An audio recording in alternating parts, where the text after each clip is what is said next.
আজ মূলত কী কারণে সাংবাদিক সম্মেলন একটু যদি বলেন।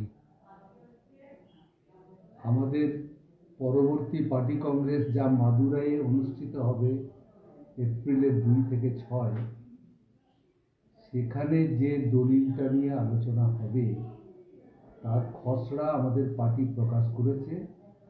সেটাই আমাদের পার্টির এরিয়া কমিটির স্তর পর্যন্ত যে নেতৃত্ব তাদের সামনে ব্যাখ্যা করা হবে।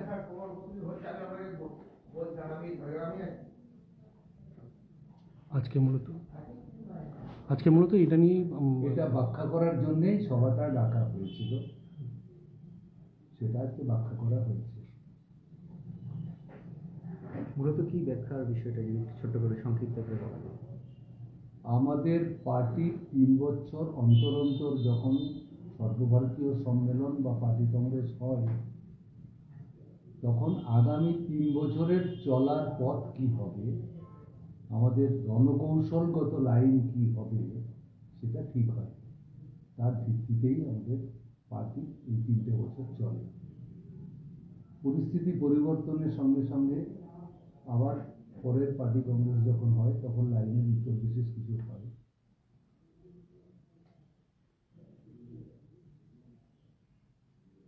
এটা কতটা এই মুহূর্তে কতটা গুরুত্বপূর্ণ হয়ে উঠতে পারে আপনাদের এই নতুন যে ভাবনা চিন্তা এগুলো করেছিল, কারণ এই মুহূর্তে প্রায় রাজ্যের ক্ষেত্রে ঝাড়গ্রামের ক্ষেত্রে সাংগঠনিকভাবে বা রাজনৈতিক ক্ষেত্রে সিপিএম যে জায়গায় দাঁড়িয়ে আছে তাতে একটা কঠিন পরিস্থিতির মধ্যে দিয়ে দল চলছে। তো এই যে নতুন যে আমরা পরিকল্পনাগুলো নেবেন, কোন কোন বিষয়ের উপর গুরুত্ব দেওয়া হবে?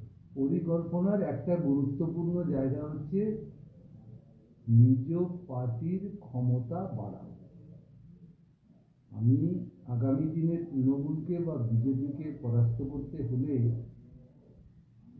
কাদের কাদের সঙ্গে নেব, কিভাবে একটা বৃহত্তর জোট গঠন করব, এটাই তো রণকৌশলের প্রধান বিষয়।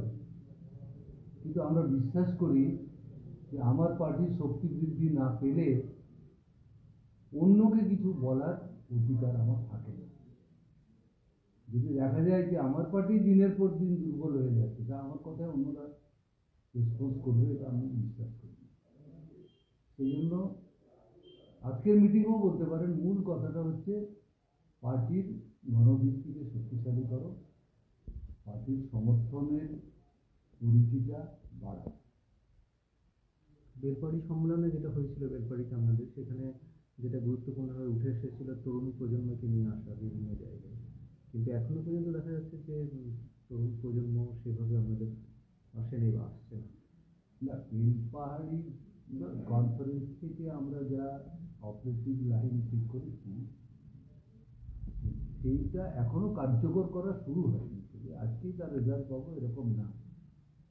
এটা বিদ্যুৎ ঝলকের মতো তো কাজ করে না।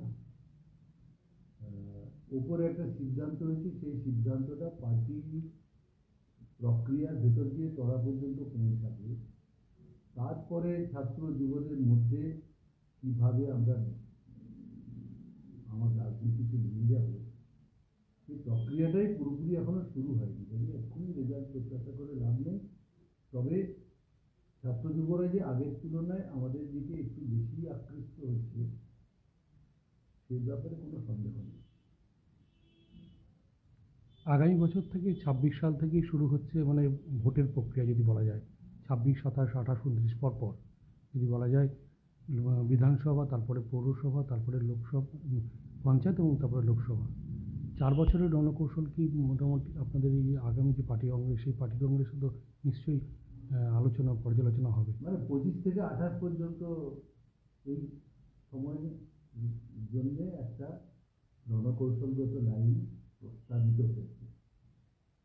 সেটা পার্টি কংগ্রেসে গৃহীত হবে বলেই আমাদের বিশ্বাস। তাতে মুদ্রা কথা যেটা বলা আছে, বিজেপি আমাদের দেশের প্রধান শত্রু, এবং এই বিজেপিকে যদি পরাস্ত করতে হয় তাহলে বাম, গণতান্ত্রিক, ধর্মনিরপেক্ষ সমস্ত দল, সমস্ত ইন্ডিভিজুয়াল, এদের সবাইকে একত্রিত করতে হবে একটা জোটের মধ্যে। একটা জিনিস মমতা বন্দ্যোপাধ্যায় ক্ষমতায় আসার পর কিন্তু ডেভেলপমেন্টের যে কাজগুলো হয়েছে, বিশেষ করে কন্যাশ্রী, রূপশ্রী, কন্যাশ্রীর মতো যে প্রকল্প আন্তর্জাতিক ক্ষেত্রে স্বীকৃতি পেয়েছে, এবং আমরা যদি ঝাড়গ্রামের পরিপ্রেক্ষিতে দেখি গত 10 বছরে ডেভেলপমেন্টের কাজ বিভিন্ন ক্ষেত্রে হয়েছে। হাসপাতাল হয়েছে, স্কুল হয়েছে, গ্রামীণ এলাকাগুলোতে রাস্তা হয়েছে, যোগাযোগ হয়েছে, সংযোগ হয়েছে। তো যে একটা সরকার হিসাবে যে দায়বদ্ধতার জায়গায়, সেই জায়গায় কিন্তু তিনি পালন করছেন। তো সেক্ষেত্রে এরকম একটা সরকারের সঙ্গে বিজেপি যখন আমাদের প্রধান শক্তি, সেখানে ডেভেলপমেন্ট, আমরা যেহেতু মানুষের কথাই বলেন, উন্নয়নের কথাই বলেন, সেক্ষেত্রে এই জায়গায় কি কোথাও আপনার ভাবনা চিন্তা আছে যে এই সরকারের সঙ্গে কোথাও বা শাসক দলের সঙ্গে কোথাও একটা যোগাযোগের সেতু তৈরি হতে পারে? উন্নয়নের যেটা মূল কথা, সেটা পশ্চিমবাংলাতে হয়নি। আপনারা যেটাকে উন্নয়ন দেখছেন, একটা হাসপাতাল, রং করা বিল্ডিং বা একটা ব্রিজ হয়েছে, তাদের নীল টাকা রং করে দেওয়া হয়েছে, তখনই মনে হয় এই উন্নয়ন, এই উন্নয়ন। পশ্চিমবাংলা থেকে এত ছেলে কেন পরিযায়ী শ্রমিক হয়ে অন্য রাজ্যে যাচ্ছে? 70 লক্ষ তৃণমূলের দিচ্ছে, 70 লক্ষ ছেলে এখান থেকে চলে যাচ্ছে। যদি দেখা যায় কোনো একটা রাজ্যের পপুলেশন মাইগ্রেটেড হচ্ছে অন্য স্টেটে, তখন বুঝতে হবে ওই রাজ্যে কাজ নেই, কাজ থাকলেও মজুরি পায় না। যদি কাজের সুযোগ বাড়ে এবং মজুরি বাড়ে, সেটা উন্নয়ন, দ্যাট ইজ ডেভেলপমেন্ট। যদি স্কুলে ছাত্রছাত্রীর সংখ্যা কমছে, মাধ্যমিক উচ্চ মাধ্যমিকের পরীক্ষার্থী কমছে, কলেজ, ইঞ্জিনিয়ারিং কলেজ, সর্বত্র যা স্যাংশন সিট, সেই সিটে ছেলেমেয়ে ভর্তি হচ্ছে না, এটা উন্নয়নের লক্ষণ না। শিক্ষার প্রতি আগ্রহ বাড়ছে, এটা উন্নয়ন। স্কুলে জায়গা দেওয়া যাচ্ছে না ছেলে মেয়েদের, এটা উন্নয়ন। স্কুলের দিকে তাকাচ্ছে না ছেলেমেয়েরা, পরিযায়ী শ্রমিক হয়ে অন্য রাজ্যে চলে যাচ্ছে, এটা অনুন্নয়ন। সেই জন্য উন্নয়নটা আপনি আপনার দৃষ্টিভঙ্গিতে দেখেন, আমি আমার দৃষ্টিভঙ্গিতে দেখি। আমাদের কন্যাশ্রী এই প্রকল্প আগেও ছিল, কন্যাশ্রীর নামটা ছিল না, বাকি গোটাটা ছিল, কিন্তু তখন আপনারা দেখতে পারেন। আর এই যে রেশনে চাল দেওয়া হয়, এটা তৃণমূলের প্রজেক্ট, রাজ্য সরকারের কোনো অবদান আছে? 1 গ্রাম চাল রাজ্য সরকার দেয়? তবে বাজেট খুলে দেখিয়ে দিন, আপনি স্টেট বাজেট খুলে দেখিয়ে দিন যে রেশন দেওয়ার জন্য পশ্চিমবঙ্গ সরকার কত টাকা খরচ করে। 3টে ক্যাটাগরির পুরো খরচা তো ওরা দেয়। এই যে দুটো আছে কি স্টেটের রেশন কার্ড, তাতে কার্যত কোনো রেশন দেওয়া হয় কার্যত। সেই জন্য আর ওই দোল দেওয়া বা অনুদান দেওয়া, এটা উন্নয়ন নয়, এটা হচ্ছে ভোটের জন্য করা। আমাদের শাসনকালের সময় কিন্তু আমরা আসলে মানুষ না খেতে পেয়ে মারা গেছি।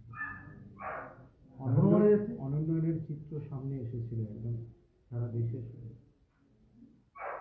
আমলাশোলের যে ঘটনাটা দেখি, এটা বলা হয়, আর আমলাশোলের পিঁপড়ের ডিম খাওয়ার যে গল্প চালু আছে, এগুলো খানিকটা মিডিয়ার তৈরিও বটে। আর কোনো কোনো এরকম জায়গাতে একটা দুটো মানুষ যারা অভুক্ত, অপুষ্টিতে ভুগছে, সেরকম তথ্য যদি দেখেন, আগের তুলনায় এখন দেখুন।